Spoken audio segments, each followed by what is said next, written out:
the small congregation expanded during St. Eugene de Mazenod's life, a few years after his death, the Oblates received an invitation by the Bishop of Perth to establish a reformatory school in Perth and take the pastoral care of a parish of Fremantle. The first Oblates arrived in Fremantle in 1894 to provide pastoral care to the Catholic community, which numbered about 250 people. The Catholic community had already built a presbytery and a small church dedicated to St. Patrick's. So Father Matthew Cochrane, the provincial of the Anglo-Irish province, aged 49, Roger Hennessy and Daniel O'Ryan, both aged 27, arrived to a warm welcome and a home to live in.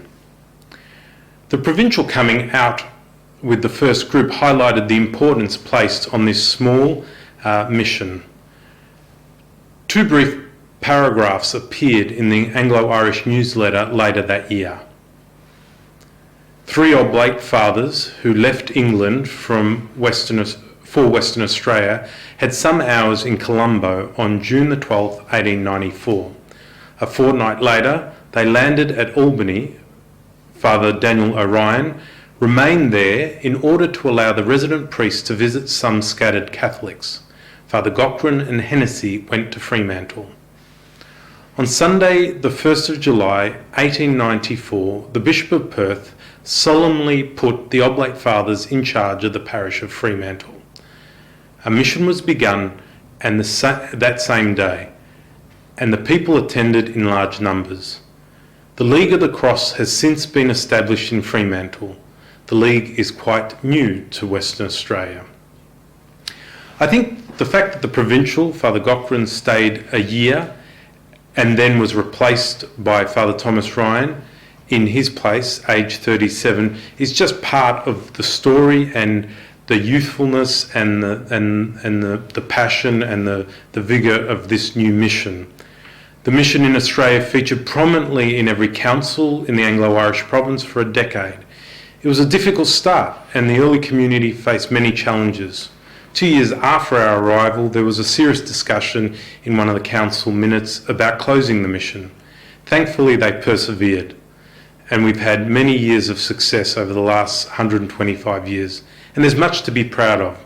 The Australian Church is richer because we have shared our particular charism through our ministry in parishes, in different chaplaincies, and in particular our ministry in education. The next 125 years of our history will present many of the same challenges that occurred over the last 125 years. The challenges of distance, sustainability, attracting vocations, and meeting the demands of our ministry. There will be new challenges in the future, such as the post-Royal Commission Church, grappling with the digital age, and significant challenges of a demographic change in our province. We must face the old and the new challenges with the same faith and courage of our founding Oblates and local community.